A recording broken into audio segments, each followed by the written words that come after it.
Olá, boa tarde. Veja hoje no Almanac o drama das famílias dos operários que morreram no desabamento de um prédio em São Paulo. A Agência Nacional de Saúde inicia o atendimento, mas os clientes reclamam dos valores da portabilidade. Retorna a polêmica do programa Mais Médicos. Conselho Regional de Medicina do Maranhão vai entrar na justiça. E ainda notícias do futebol com o plantão do esporte. Está na hora de relembrar os fatos que marcaram a semana com a sua revista eletrônica semanal. O Almanac Guará já está no ar.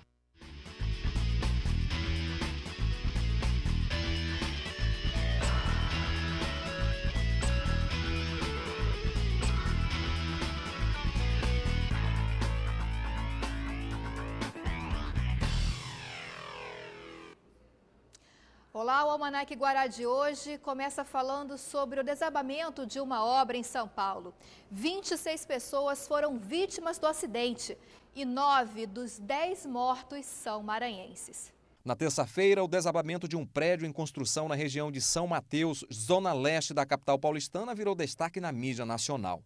A tragédia também repercutiu principalmente no Maranhão, já que na lista dos 10 mortos, 9 são maranhenses.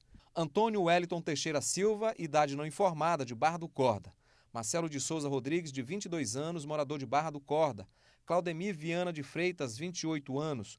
Leidiano Teixeira Barbosa, 27 anos. Ambos moradores de Barra do Corda. Felipe Pereira dos Santos, 20 anos. Raimundo Barbosa de Souza, de 38 anos, moradores de Imperatriz. José Ribamar Soares do Nascimento, de 20 anos, de Caxias. Ocirlan Costa da Silva, de 19 anos, de Mirador, e Antônio Carlos Carneiro Muniz, de 36 anos, de Grajaú. Raimundo Oliveira da Silva, de 29 anos, é o único da lista que é do estado do Tocantins. Os familiares de uma das vítimas, Felipe Pereira dos Santos, que ainda conseguiu ser resgatado com vida, ainda tinha esperança de rever o jovem, mas uma hora após o resgate, Felipe não resistiu aos ferimentos. Eu vi um filho, um neto meu morto. Apesar da dor que eu passei pela minha mãe e meu pai. Dos 5 parentes da vítima que também trabalhavam na obra, 3 estavam no local na hora do desabamento. Além de Felipe, que morreu no desastre, estavam também Rubens Feitosa, o pai dele, e o irmão Gleidson dos Santos Feitosa, que foram resgatados e estão fora de perigo. A situação é diferente nesta casa. Alívio é o sentimento da esposa do operário Reginaldo Silva, que foi um dos sobreviventes do desabamento. O operário foi para São Paulo em busca de melhores condições de vida para a família. A expectativa agora é para o reencontro após o susto. Só vou ficar mais tranquila quando eu ver ele. Aí sim, entendeu? Aí eu vou ficar bastante tranquila, mas até então não. Na chegada dos corpos ao Maranhão, os familiares das vítimas ainda tentavam entender o que tinha acontecido. Falavam da dor e do sentimento de perder alguém com a tragédia. Ave Maria, só a dor do luto. Mas melhor porque os amigos me conformam. As amigas me conformam, Deus me conforma. Eu estou vencendo a batalha. E vou vencer porque Deus é um pai. Na casa do marceneiro Raimundo Barbosa de Souza, parentes não conseguiam controlar a emoção. Muitos desmaiaram.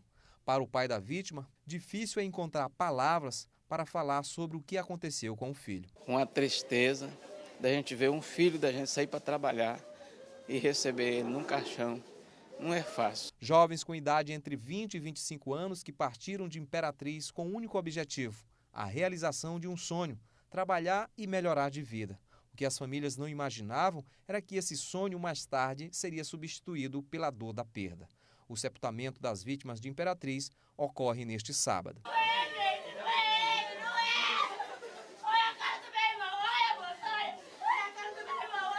Depois dos bombeiros encerrarem as buscas no local, a perícia e o Ministério Público de São Paulo iniciaram as investigações para saber as causas do desabamento e por que o prédio continuou a ser construído, mesmo tendo a obra sido embargada. Tem que falar mesmo, tem que falar para esse cara, tomar vergonha na cara. É uma vida, é meu filho.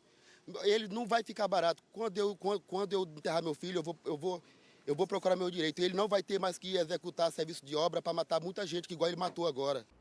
A promessa de um emprego e melhores condições de vida em outros estados atrai a atenção de muitos trabalhadores maranhenses. Mas é preciso ficar atento para não cair em contratações suspeitas e o sonho de ter uma vida melhor se transformar em um pesadelo.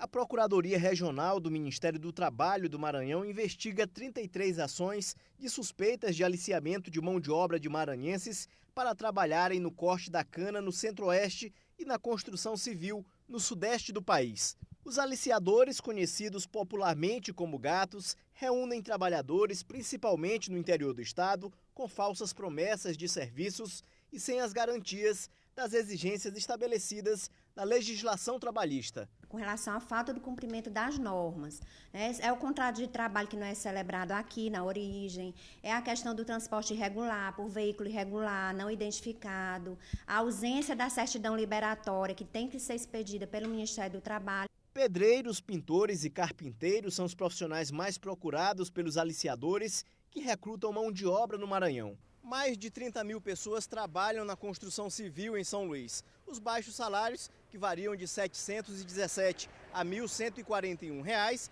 estimulam os trabalhadores maranhenses a procurarem melhores salários em outras regiões do país.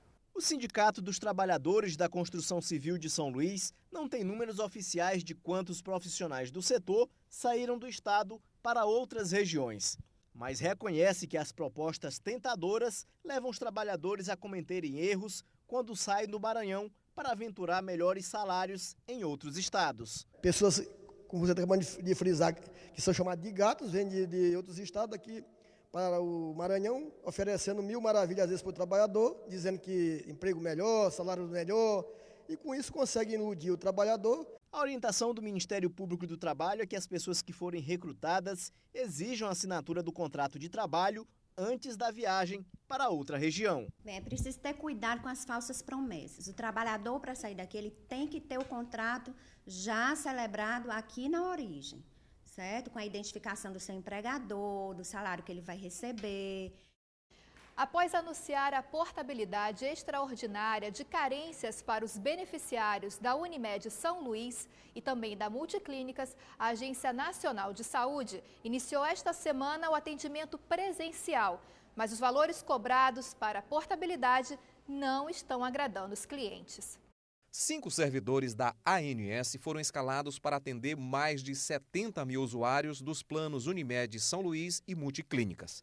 Mas alguns clientes não ficaram satisfeitos com as soluções apresentadas pela ANS. Este aposentado paga R$ 380 por mês para a Unimed e ficou revoltado com o valor de R$ 648 que vai ser cobrado pelo outro plano quando fizer a portabilidade. Nós estamos sendo lesados mais uma vez, tanto pela Unimed quanto pela ANS, que eu que pagava 380, vou pagar agora 648 se eu escolher o mesmo plano que é da Unimed, não há condições, nós estamos sendo lesados. Nós temos diversas possibilidades e aí a gente tem situações em que o beneficiário sai depois da consulta, seja pelo DISC, seja pelo site, seja aqui presencialmente, com um elenco maior de opções de planos de destino. Mas a portabilidade, a extraordinária, ela deve... O plano de destino é numa faixa de preço semelhante a, no máximo, mais um cifrão, que é uma classificação que é feita pela ANS. A crise financeira da Unimed e Multiclínicas foi motivo de uma reunião na Assembleia Legislativa. E a representante da Unimed explicou que, apesar de não haver uma data determinada para a regularização do atendimento, o plano continua prestando serviço na capital. Representantes da ANS também foram convidados para a reunião, mas eles não compareceram. Eu proponho isso, que de uma forma conjunta, a Comissão de Direitos Humanos, Comissão de Saúde e a Comissão de Assuntos Econômicos, venhamos fechar um acordo nesse sentido para abrir essa CPI. E vamos falar agora sobre o programa Mais Médico, assunto que voltou a ganhar destaque nos telejornais esta semana. Os profissionais do programa já começaram a chegar no país e nesta segunda-feira chegam em São Luís os médicos para atuar no estado. E também na segunda-feira, o Conselho Regional de Medicina do Maranhão vai entrar com uma ação na Justiça para não registrar os médicos estrangeiros sem a revalidação do diploma.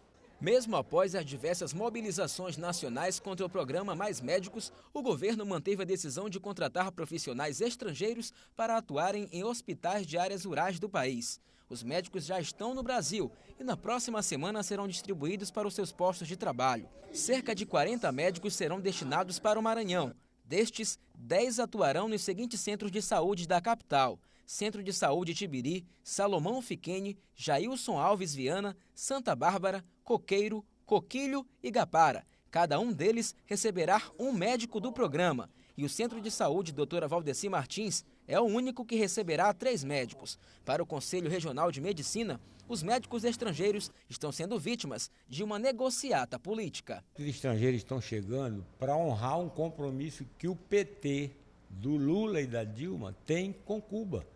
Eles mandaram, enquanto PT, enquanto Movimento Sem Terra, isso a sociedade tem que saber, mandaram vários alunos saídos do colegial para fazer medicina gratuitamente em Cuba. E ele não tem como trazer esse pessoal de volta. Os médicos do programa chegarão a São Luís na próxima segunda-feira. O Conselho Regional de Medicina não pretende realizar nenhum protesto para recepcioná-los, mas afirma que irá recorrer à Justiça para não ter que registrar os médicos estrangeiros. Isso está sendo feito em vários estados do Brasil. Não nos obrigue, portanto, a registrar esses médicos sem que seja realizado o revalida. Nós estamos trabalhando nesse sentido, esperando que a Justiça determine os rumos que nós vamos tomar. E não é só o CRM do Maranhão que vai entrar na Justiça. A Associação Médica Brasileira e o Conselho Federal de Medicina já entraram com uma ação no Supremo Tribunal Federal para suspender o programa Mais Médicos. As entidades afirmam que a medida do governo federal promove o exercício ilegal da medicina. O ministro José Padilha disse que há segurança jurídica para o programa e que medida provisória é lei e lei tem que ser cumprida. E você fica agora com a primeira imagem da semana. Motoristas e cobradores de ônibus cruzaram os braços nesta sexta-feira em apoio ao Dia Nacional de Paralisação e Mobilização. A cidade ficou sem ônibus das 7 da manhã às 3 da tarde. Em São Luís, os rodoviários reivindicaram mais segurança para trabalhar. Até o mês de agosto já foram registrados mais de 400 assaltos a ônibus na cidade. E o Almanac Guará segue para o intervalo e voltamos em instantes.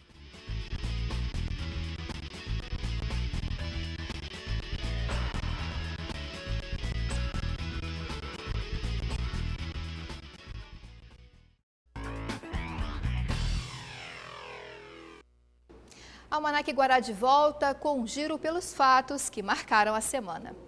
Na segunda-feira, começou a retirada de mais de 3.000 famílias que invadiram os imóveis do programa Minha Casa Minha Vida do Residencial Nova Terra. Os invasores resistiram à saída. Eles chegaram a atirar pedras nos policiais, que reagiram com gás lacrimogênio. No bairro Anjo da Guarda, uma mulher foi estuprada na frente dos filhos.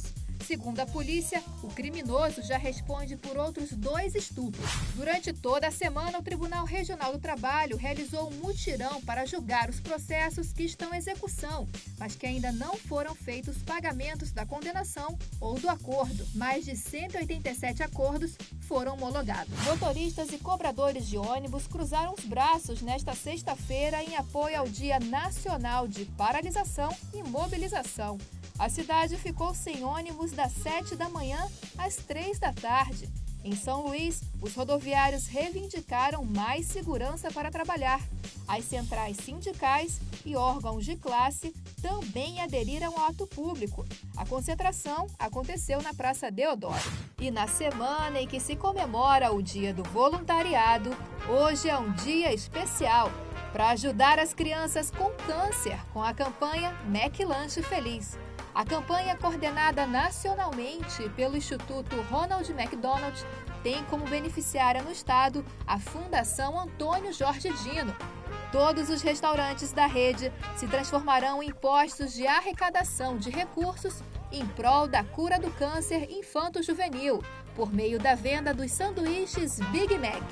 O lucro arrecadado com a campanha é para a construção da nova casa de apoio, no intuito de melhorar o trabalho desenvolvido pela instituição na luta contra o câncer infanto-juvenil. E olha, o caso Dessussá ganhou mais um episódio esta semana. O juiz Osmar Gomes, titular da primeira vara do Tribunal do Júri de São Luís, anunciou que 11 dos 12 acusados pela execução do jornalista vão a júri popular. O advogado Ronaldo Henrique Santos Ribeiro, um dos 12 denunciados, teve seu processo desmembrado dos demais indiciados. O jornalista Décio Sá foi morto a tiros em abril do ano passado, em um bar na Avenida Litorânea. Dos 12 acusados pela morte do jornalista Décio Sá, apenas um, o advogado Ronaldo Henrique Ribeiro, teve o processo desmembrado e será julgado separadamente. Os outros 11 foram pronunciados pelo juiz Osmar Gomes e serão levados a júri popular. Entre os réus estão os agiotas Glaucio Alencar e o pai dele, José de Alencar Miranda, de 73 anos, apontados como mandantes e financiadores do assassinato. Os policiais civis Alcides Nunes da Silva e Joel Durães Medeiros, por suposto envolvimento com a quadrilha de agiotas. O empresário José Raimundo Salles, o Júnior Bolinha, acusado de ser o principal intermediador do crime.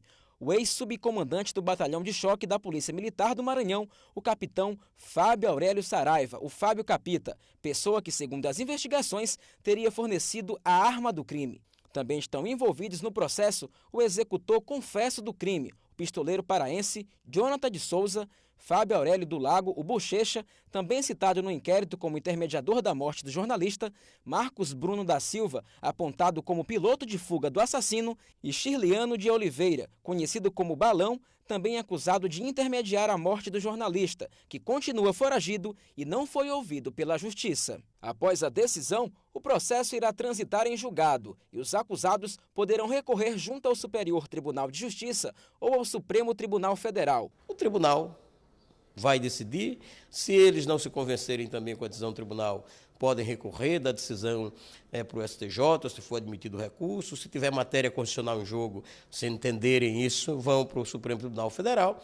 E o certo é que, quando transitar em julgado, não comporta mais recurso, o processo volta para serem levados a julgamento por júri popular. E com a alta do dólar, o preço dos combustíveis estão cada vez mais caros. E esse aumento tem reflexos em outros setores da economia, principalmente no bolso do consumidor. O aumento dos combustíveis causa o famoso efeito cascata e tem reflexos em muitos setores da economia. A maior parte desses alimentos aqui vem de outro estado porque o Maranhão produz pouco. E num país onde a maioria das cargas é transportada via terrestre, o aumento no preço da gasolina vai refletir diretamente no aumento do frete e, por consequência, no aumento no preço dos alimentos que são transportados. A partir de 1º de setembro, os combustíveis sofrerão reajuste. A gasolina terá um aumento de cerca de 8 centavos, o álcool 7 centavos e o diesel 1 centavo. Para se ter uma ideia, um caminhão como este, vindo de São Paulo, o frete sai hoje por cerca de R$5 mil. Com o aumento, deve passar para aproximadamente R$6 mil.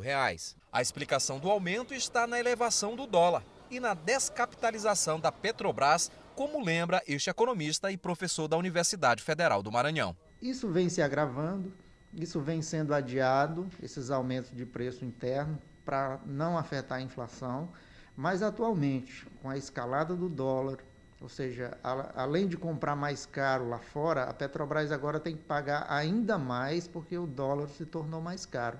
E vamos ver agora o que foi destaque neste sábado. Centenas de crianças e adolescentes de escolas da Rede Municipal de Ensino de São Luís participaram da entrega dos materiais esportivos. Entre as modalidades que devem ser desenvolvidas 3 vezes por semana nas comunidades estão o futebol, vôlei e o handebol. Por causa que a escola é um esporte. Acho bacana esse movimento. Nós aprendemos coisa boa, saímos mais de rua. O principal objetivo do projeto Movimento e Resgate é afastar os jovens das ruas e do perigo do uso de drogas. Além das 68 escolinhas mantidas pela Sendel, também vão receber materiais outras instituições de diversas comunidades da capital. 68 escolinhas da Sendel hoje que receberão apoio e mais 10 escolinhas de comunidade mantidas pelos departamentos que nós estaremos apoiando com material. E você fica agora com mais uma imagem da semana. A gente volta a destacar a retirada dos invasores do residencial Nova Terra. Foram momentos de tensão e confronto entre os invasores e a polícia, que reagiu a um grupo que não queria deixar o local. O conjunto Nova Terra tem quase 5 mil casas. E o Almanac Guará segue para o intervalo e voltamos em instantes com o Plantão do Esporte.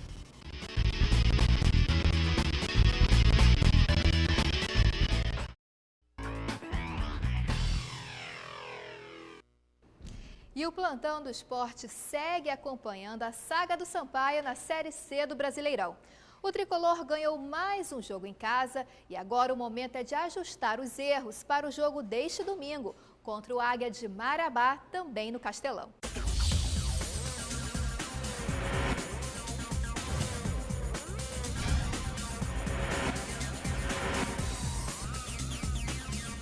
Após a vitória por 4-2 sobre o 13 da Paraíba, o Sampaio voltou aos treinos com o desafio de corrigir os erros da última partida. Apesar da larga vantagem, o time levou 2 gols no segundo tempo, após algumas falhas no sistema de defesa. Todos os nossos atletas são orientados no sentido de ter um poder de concentração muito maior para transformar os detalhes negativos em detalhes positivos, né? Mas um erro e outro sempre vão acabar acontecendo dentro do jogo de futebol. Mas se treinando, se orientando, se conversando, principalmente se pedindo mais concentração. E para a próxima partida que acontece neste domingo em São Luís contra o Águia de Marabá, a volta de Mimica está confirmada no elenco principal tricolor. Além dele, Robinho, que fez um dos 4 gols da última partida, também volta a ter vaga garantida entre os titulares, após 1 mês e 15 dias afastado por causa de contusões. E dá sequência no trabalho, né? Graças a Deus tem a confiança do grupo, a confiança do professor Flávio, isso é que é o mais importante. Quem também pretende fazer bonito no próximo domingo é o batedor de pênaltis oficial do Sampaio, Thiago Cavalcante. Com poucas promessas e muito focado na partida, ele fala com humildade sobre a possibilidade de artilharia do campeonato. Olha, eu não gosto de prometer gols, não, mas eu prometo muito empenho, dedicação, que a gente possa fazer o melhor para que o Sampaio saia vitorioso. Consequência dos gols e artilharia vem em segundo plano, mas o objetivo primeiro é colocar o Sampaio entre os 4. Com ou sem artilharia, a estratégia do Sampaio é vencer e conquistar a liderança do campeonato. E depois da tempestade, vem a boa fase. O clima é de festa no Motoclube, que já garantiu de forma antecipada o acesso à Série A do Campeonato Maranhense. Mas para o próximo ano, o torcedor pode perder o ídolo do time, Kleber Pereira, porque ele já anunciou que deve aposentar as chuteiras. Faltam apenas 2 jogos para a final do Campeonato Maranhense da Série B e a torcida motense recebeu esta semana uma notícia que deixou muita gente surpresa. O atacante Kleber Pereira vai pendurar as chuteiras. Mas será que isso é verdade? Conversei já está decidido. Esperar esses 2 jogos do campeonato pelo moto. Procurar fazer uma boa campanha, procurar sagrar-se campeão agora, procurar fazer minha despedida do campeonato e, se Deus quiser, do moto também. Os companheiros de time, que também foram pegos de surpresa, aproveitaram para elogiar um amigo. É um cara que nós gostamos muito, né, aqui dentro do grupo, é um cara referência para nós. Sabemos que é um cara que, onde passou, foi vitorioso, foi artilheiro. E sobre o convite para ser dirigente do moto... Tem, mas não, acho que não. Vou procurar descansar. Minha bebê acabou de nascer, vai fazer 4 meses agora, então procurar levar ela para conhecer alguns lugares que eu não conheci. O técnico Celinho Valentim também está torcendo para Kleber desistir da ideia e ficar pelo menos até dezembro. Mas caso isso não aconteça, ele já pensa em outras alternativas. Vai ser uma pena para o futebol, né? Não só maranhense, mas para o futebol brasileiro. Mas a gente vai ter que encontrar soluções. Esperamos, como eu falei para você, que ele possa mudar de ideia e fique com a gente até o final do ano. E o Moto volta a campo neste domingo. O time vai em Imperatriz jogar contra o JV Lideral às 7 da noite no estádio Frei Epifânio. E o Almanac Guará fica por aqui. Aproveite este final de semana para descansar, faça sua programação com muito carinho e tenha um ótimo final de semana. Até a próxima. Tchau, tchau.